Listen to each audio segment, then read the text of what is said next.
Hi friends, இப்போ நான் கொத்தமல்லி புதினா சட்னி வைக்க போகிறேன்.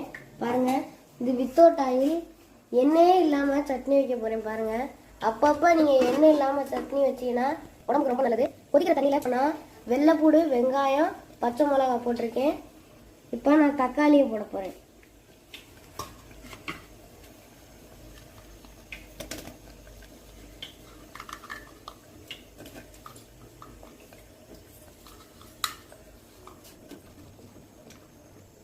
இதில் கொஞ்சம் உப்பு போட போகிறேன். தக்காளி நல்லா கொதிச்சிருக்கு. நான் கொத்தமல்லி புதினா போட போகிறேன்.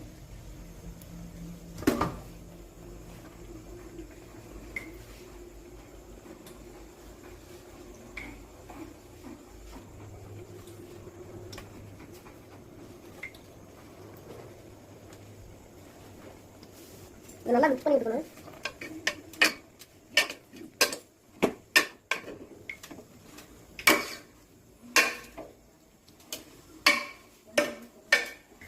நான் அதை எடுத்து கொட்ட போறேன்.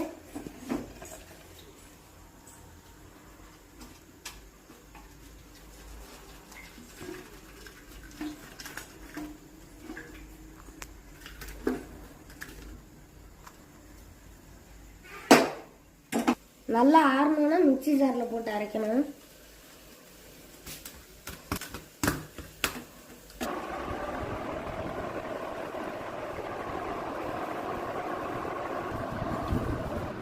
இப்போ அதை மிக்ஸில் போட்டு அரைச்சிக்கலாம்.